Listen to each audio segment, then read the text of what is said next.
Good afternoon. I'm pleased to be part of the Aging Summit there at the University of Iowa. Many great scientists and scholars have had their careers in gerontology at the University of Iowa and made many contributions to the field and will make many more. I'm very pleased to find myself in the student track of this conference.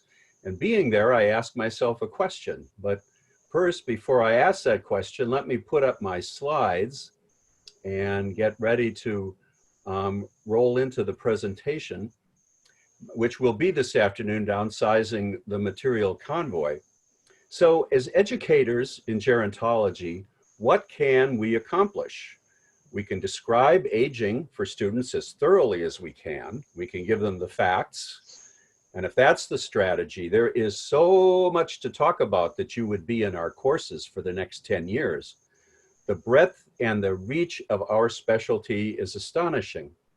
I say this having designed and edited an encyclopedia of aging published in 2002 that was 4 volumes, 1 million words, 7 specialty editors, nearly 300 contributors from around the world, including from the University of Iowa.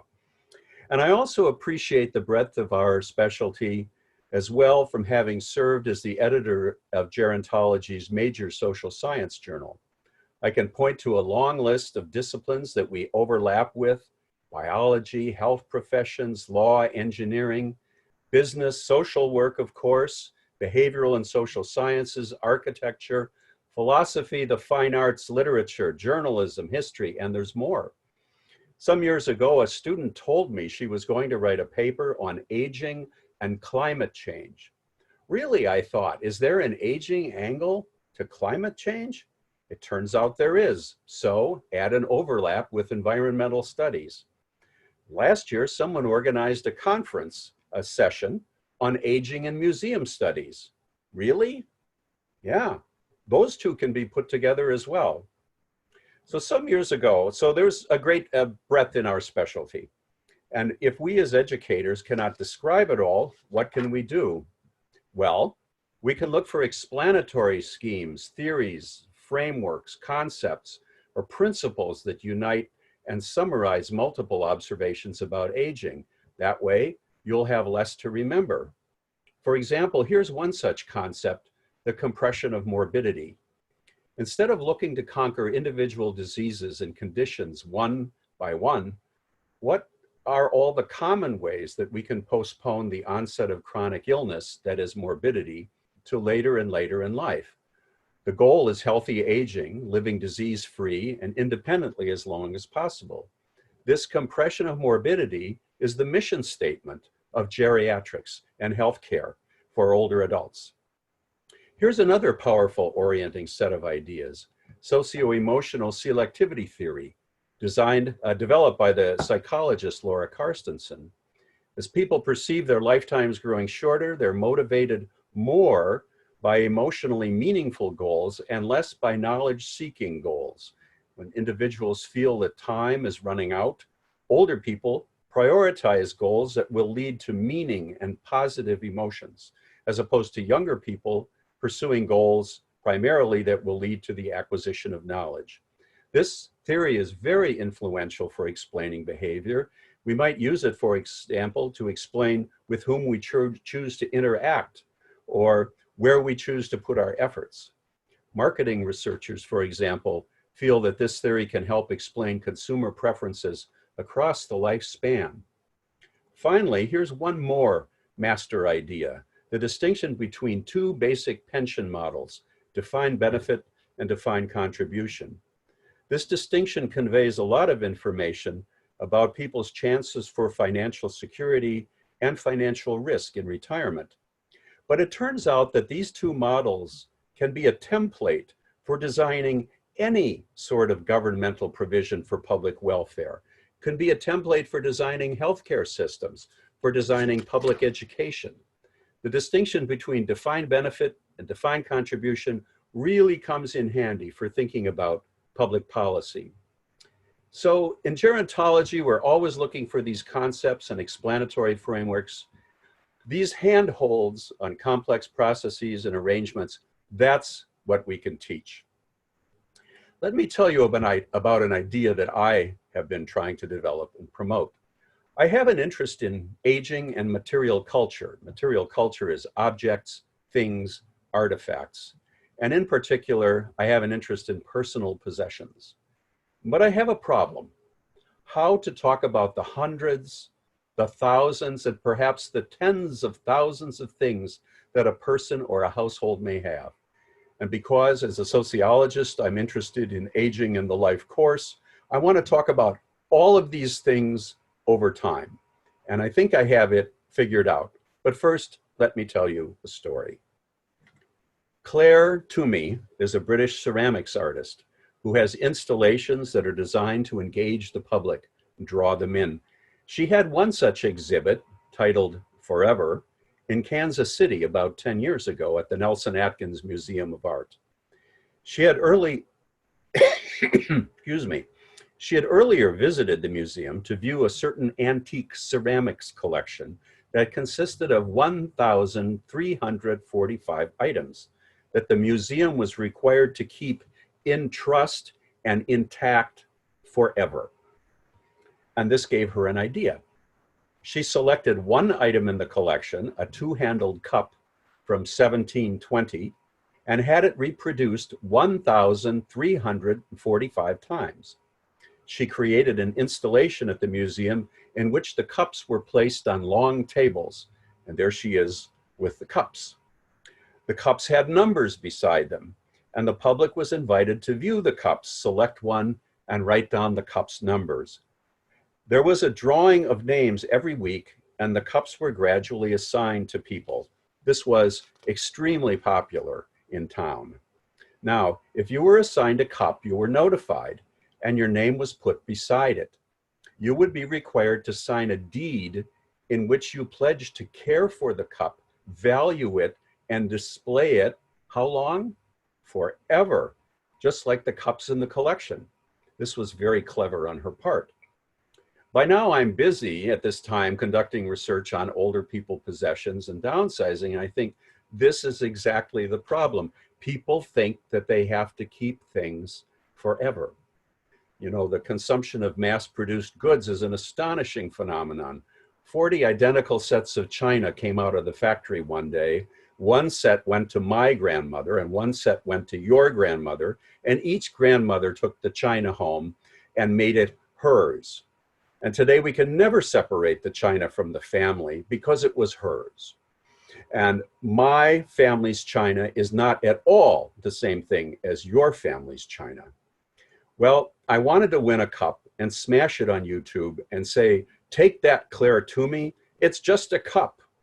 I kept putting in, but I never won. Distribution day came at the end of the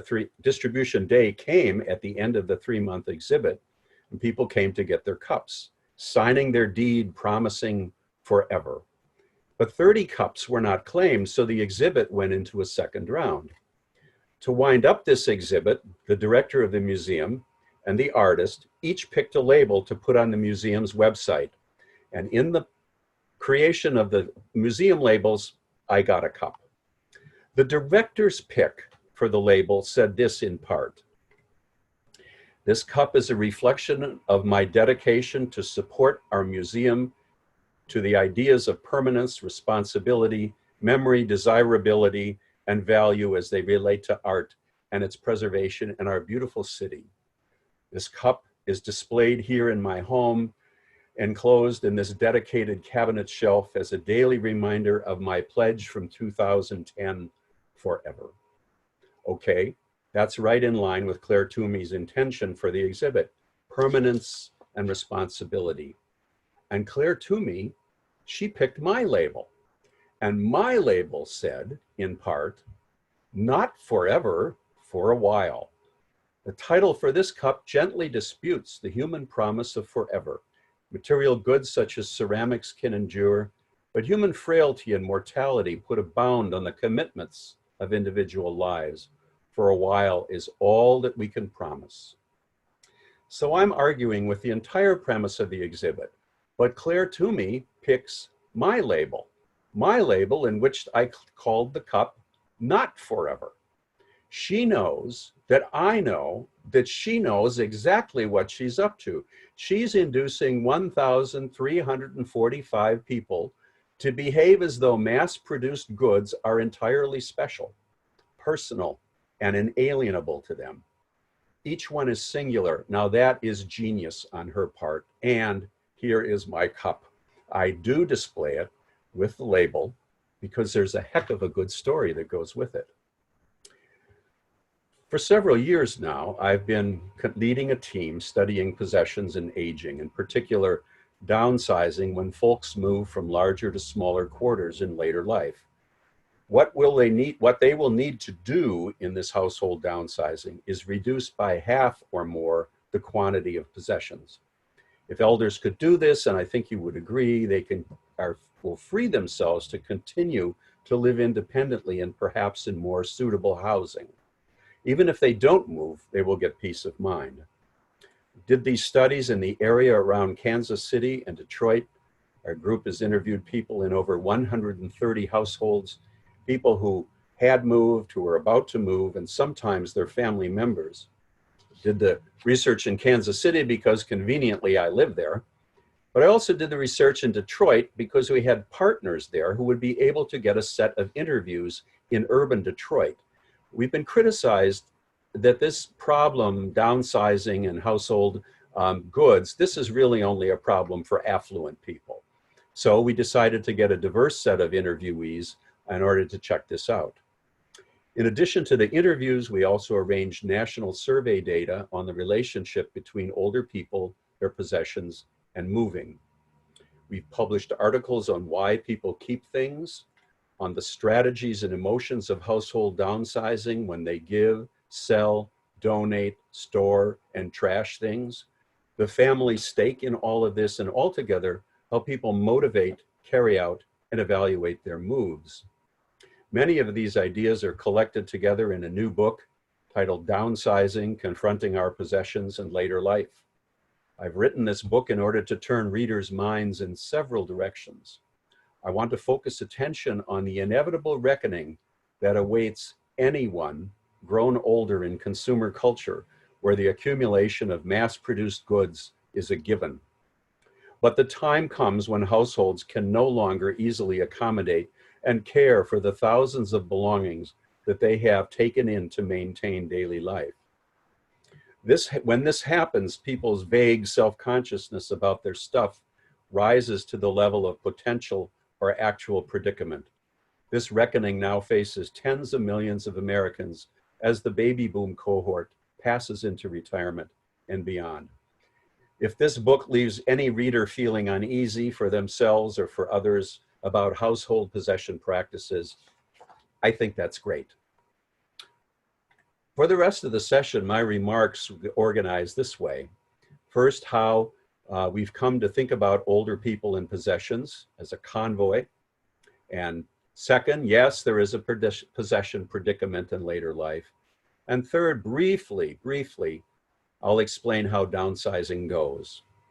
Now, if perhaps you've had any experience with this in your family or even in your own household, it would be interesting to hear about that after I've concluded my remarks. So that I'm clear at the outset, I will not be talking about the special circumstance of hoarding.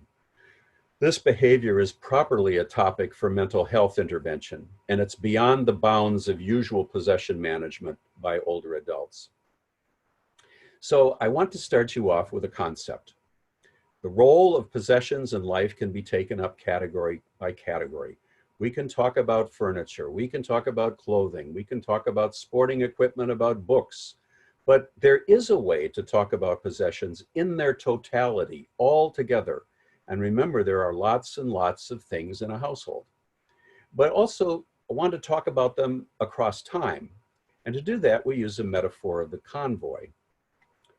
In a famous statement, two University of Michigan professors, Robert Kahn and Todi Antonucci, applied the convoy metaphor to describe a convoy model of social relations, a changeable structure of social ties that accompanies individuals from birth to death.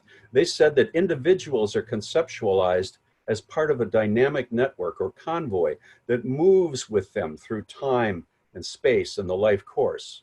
The convoy of social relations, our family, our friends, our colleagues, our acquaintances, is an envelope of people around us. And they can protect and gratify us, but they also can put our lives at risk. Potentially, the social convoy can provision the life course with support or with stress or both. With a nod to this previous work, my colleagues and I have proposed that, akin to the social convoy, the body of one's possessions across time is a convoy of material support. Like the social convoy, the material convoy has members that are more important and less important, some members that have even been forgotten about, members that endure and members that are temporary, and members that also populate the convoys of others. People develop emotional relations with their things. They want to give them a good home, or they can't stand to look at them. Like the social convoy, parts of the material convoy are maintained for their potential as well as actual supportiveness. But a larger convoy does not necessarily guarantee more benefit. It's important to emphasize how much of the material convoy is out of sight and out of mind. Social networks and the material convoys share one other feature. The person at their center can regard the members with ambivalence. The stock and store of our belongings can be a resource, an achievement, a delight, and a comfort. Yes, all of those things, but they also, by turns, may be a burden. Our possessions furnish our life course careers as workers, partners, parents, property owners. People understand they mark their place and progress in life in relation to goods, using them to fulfill age-related expectations and roles. Just try to imagine a child without toys. Try to imagine an adult without keys. We groom our changing bodies with possessions. We cover our bodies with clothing that comes and goes. We stock and restock living areas of the house and properties when the household expands to include partners and children, who then develop their own material convoys over time. Possessions have a communication value. They tell stories about us. We use them to evaluate in ourselves and in others how well life is going. Just as possessions can signal how well we conform to age expectations and scripts, they can also be used to rebel against and resist aging. Jean-Paul Sartre, in his masterwork about ontology, being and nothingness, and you know this is good because you're getting it from a French existential philosopher who's smoking a cigarette. Sartre said, the totality of my possessions reflects the totality of my being. I am what I have. So from cradle to grave, from place to place, people maintain a material convoy, a persistent but changeable body of belongings that accompanies us across our changing lives. Things may come and things may go, but there's always a convoy. My idea about possessions as a convoy began several years ago. Where I live in Kansas City, when a mother gives birth, and perhaps together with the father, wants to put the baby up for adoption, there's required a waiting period of a few weeks during which the birth parent is allowed to change her mind. During that period, the baby is placed with a foster family until the adoption is finalized. Some years ago, my wife and I were the temporary foster placement for a number of babies. The social worker would call to alert us, and on very short notice, arrive with the newborn. And that baby had nothing. It came looking something like this, with only the hospital-issued nightgown and blanket, along with a plastic bag of free diapers, some formula, and some lotion that the local merchants donated to all new births. The baby had no name, nothing. But waiting somewhere was a new family, always unknown to us, that had a name ready and a dedicated nursery area of the home that included furniture, clothing, toys, personal care supplies, a ready-made material convoy that would ratify the baby's passage into the social convoy of a new family. Placement with a family would likewise be placement into one's own material convoy with an entire lifetime ahead of it. It's hard for many people to get their minds around the uncountable thousands of things that anyone might possess, not only indoors, but perhaps in other buildings, on the property, out in the garden, in storage. We keep things in our cars, we keep things at work. This is a photograph from Peter Menzel's project, Material World. He photographed people with all of their belongings placed outside their home. This is an American family in Dallas, Texas, as it happens. This is a family in Japan. Can you find the family in that picture? Even see them for all the things? They're down there on the right in front. Same thing. This is a photographic project of a Swedish artist, Sanna Kvist. She persuaded 20-somethings to pose with all of their stacked up possessions. Right there, those are material convoys. Now, some of the belongings that we own are familiar to us. We can readily bring them to mind. Some have been forgotten, but we still have them. Some belongings are merely tolerated. Some are resented, much as people can tolerate and resent and even hate members of their own social convoy. Some possessions are completely mysterious. No one has ever known what's under the kitchen sink. So looking at this, the possessions in any one place are hard to count or quantify, as research efforts have shown when there have been attempts by observers to quantify possessions on site. For example, a group of anthropologists in Los Angeles counted visible possessions in the homes of 32 families. And these families were a mother and a father and 2 children. And in the first household that they analyzed, the team tallied 2,269 objects in 2 bedrooms and a living room. And these are only the visible possessions in those 3 rooms, 2,269. For certain kinds of objects across the whole study, they were able to generate average counts per family: 438 books and magazines, 212 music CDs, 39 pairs of shoes, and an average of 52 objects affixed to the sides of refrigerators. And again, though, these were only the visible things. Open the doors of that refrigerator, and there are many more things inside. Now, I've not been one of those to scold people for having too much stuff. It's tempting to level the charge of overconsumption at households that are brimming with belongings. It's so very easy to scold. It's wasteful of money to have so many things. It's environmentally destructive to be buying and keeping so many things. And it's so easy to illustrate a talk like this, with photos of clutter and excess and tasteless affluence. I think that the reality is very ordinary. We furnish and equip our lives. We assemble a material convoy to handle the eventualities that life may bring us. So we have tools, we have clothing, we have kitchen things, we have seasonal footwear, we have jars of screws, we have medical records, and it goes on. And things just pile up, especially in the interest of keeping a nice house. Things get placed backstage. People come over and you put things away on top of the things that you put away the last time somebody came over. So accumulation occurs because we're tidy, but also neglectful of all those things that we're stuffing away. The issue here is not clutter. The issue is volume.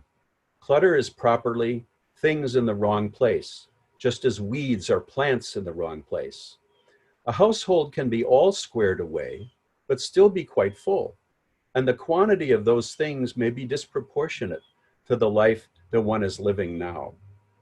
So this is my idea of a material convoy that equips our lives, but may also prove to be a problem. And here we move on to the predicament of possessions. And I'd like to start this with another story about something that happened with a rolling pin on the Oregon Trail in 1846. The trailhead was in Kansas City, where the wagon trains formed up and headed west. My house in Kansas City is just a block away from the route that the trail took. And my office at the University of Kansas is also about a block away from the trail as it passed through the region. Lucy Ann Henderson was a girl of 11 when her family started off in the spring of 1846 across the plains toward Oregon. It was an arduous journey of several months. Along the way, one sister died and another was born. The family eventually reached the Willamette Valley in Oregon around Christmas time. Lucy Ann would live there for the rest of her life. She married and raised 4 children, and she died at the age of 88 in 1923.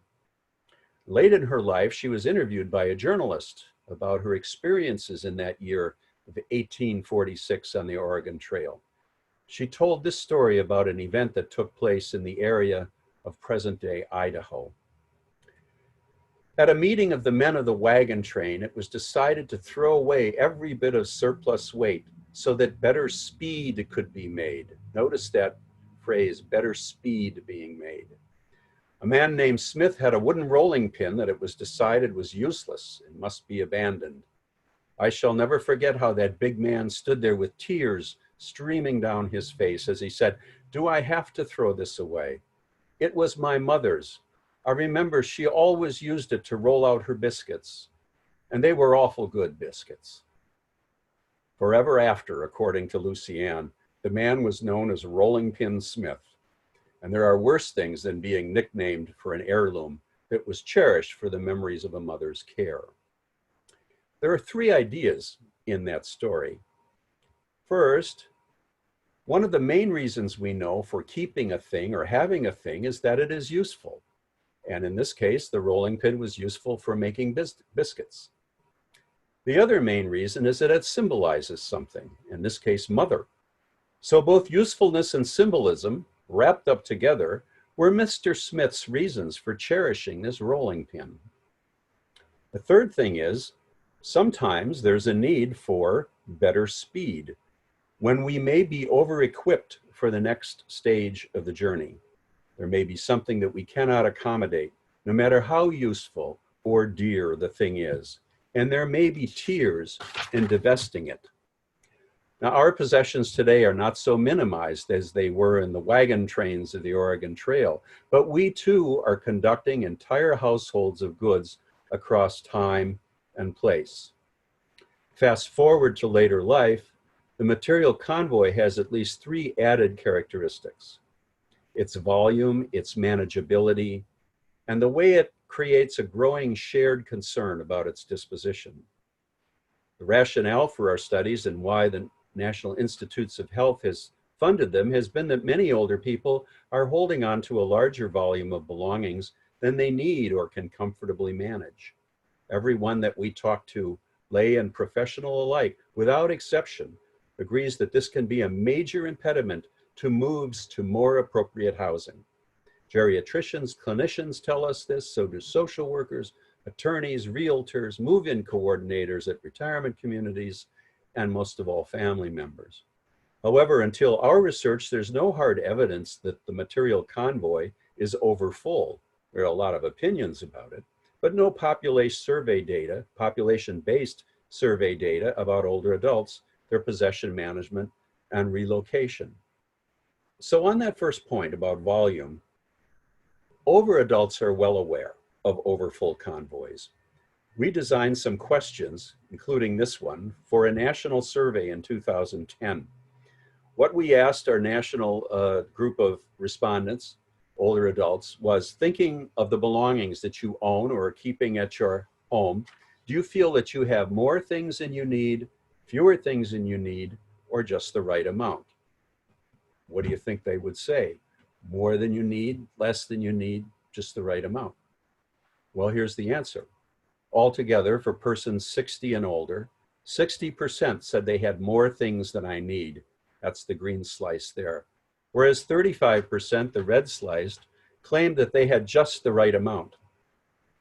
So, for our reckoning, the majority of respondents felt that they had more things than needed. And we take this as some evidence of their discomfort with the size of the material convoy. Let's go back to that figure, 60%, having more things than I need.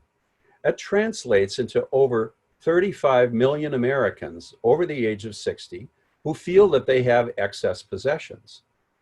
35, perhaps even now 40 million Americans. That would be a heck of a market for advice and services in case you're thinking of getting into this game. The second thing about the convoy in later life is that things get more difficult to manage. Upkeep and accommodation of things needs energy and stamina, and you need financial resources too. Property maintenance costs were a continual concern among the people we interviewed. Keeping up the yard, for example, keeping the snow shoveled. The third characteristic of possessions in later life is that the material convoy raises a shared concern. The belongings become a worry for the owners themselves, but also for others. As lifetime grows shorter, the disposition of the convoy will need to be settled sooner or later by somebody. Because our lives are linked together, it follows that the material convoy of one household is inevitably the convoy of other people, principally family members. Thus, the private, personal belongings of independent individuals become an intergenerational public matter. Like one of those doll houses, the walls come off, and now your personal private property, everybody's talking about it, it becomes a topic for others to wonder about. So in the few minutes remaining, let me summarize briefly how downsizing goes. As we hear it reported, downsizing is undertaking that spans typically 2 to 3 months, within which people reduce the material convoy by half or more. Some had only 2 weeks. Some had 1 week to do this. The divestment work is several dimensions. The work is cognitive. You have to conceive or choose a strategy for belongings. Am I going to give it away, sell it, trash it? There are going to be procedural steps to plan, logistics. The work is physical. The objects will need to be located and retrieved from their places, hauled about, readied for presentation, for example, cleaned for sale or bagged for the trash. It takes endurance. The work is emotional. You need to find ways of parting with things that carry the memories of yourself and others. You may also have to risk disappointment about your things. You thought that this is worth money. You thought that your kids would want that. Finally, the work is social. Various divestment strategies involve consulting others, often family members, recruiting them to help or paying people to undertake cognitive and physical tasks. These are all the reasons why one would never downsize in the first place. It's so laborious, and why things accumulate in the home. So there's a big sorting out. What am I going to keep? What am I going to let go? When people think about letting things go, there's a typical hierarchy or sequence of major divestment strategies. People first think to give something away. They can't give it away, they sell it, try. They can't sell it, they might donate it. Nothing else works, it goes in the trash. There's a lot to say about these strategies, but I can only thumbnail them here. So you think you can give things away to family and friends. Without exception, people think of this first. But the bottom line on giving is that people are going to do it because of the meaning in things and because you want to honor the emotions and preferences of family and friends. They might really want that. But it doesn't move a lot of goods out of the house, and it's time consuming to set up these giving occasions. So people think they can sell things. The great thing about sales is the buyers have to remove the things from the property. My general comment here is that our households had limited competence when it came to pricing things or knowing what they were worth. They could find themselves disappointed by what buyers were willing to pay. And under the pressure of time, because of the impending move, it meant that they couldn't optimize the price by shopping things around to different buyers or dealers, or having the patience for the rigmarole of eBay or Craigslist online. The obvious criterion for evaluating sales is making money. So if people sold things, we asked them directly, was any money made, and was that important to you? And from what our people said, the proceeds from these activities seemed to them modest. The money was nice, but the better news is we got rid of it. What you can't give away or sell, you can donate. And donation has a lot to recommend it. Thrift shops and community agencies accept a wide variety of goods. There are open business hours. Some pick up at the home, though not everywhere and not everything. And donators get the satisfaction that their possessions will be routed, we hope, to someone who can use them. Finally, there's trashing. There's a strong disinclination among Americans, and this has also been true in Europe, to throw away anything that might be useful to others. We are not a throwaway society. But eventually it comes to that as things are remaindered, not given, not sold, not donated. Things not given, sold, or donated go in the trash. But trashing itself is not without difficulties. For example, environmental regulations nowadays make it not so easy to throw things away. So altogether, people shed thousands of things from the material convoy in a short period of time. You're working to the point of exhaustion, you're confronting yourself and your emotions, and you're making judgments about how you will live and who you will be in the future. And when you're done with the move and the downsizing, looking back on it, what are you left with? Well, fewer possessions, yes, and a set of stories. And often, according to the people that we've talked to, a feeling of achievement and empowerment, the satisfaction of having taken care of things, the claim to have been a responsible, careful person, even if everything didn't always work out. We always asked the people that we talked to, when you gave up things, did you feel that you lost a bit of yourself? And this woman said, if I did, it's been replaced with a feeling of safety and the feeling that I was able to do it all myself. That's a great ego builder. So I probably gained more by moving than I lost. So possession divestment from the material convoy is time consuming and laborious. Certain things will be painful to part with because you are parting really with pieces of yourself. On the Oregon Trail in tears, Mr. Smith was required to surrender his mother's rolling pin so that the group could make better speed. Well, wanted or unwanted, life moves into the future. Setting that life on a smaller stage by reducing the material convoy, we could see that as a step down in life. But we can also choose to see it as a step forward.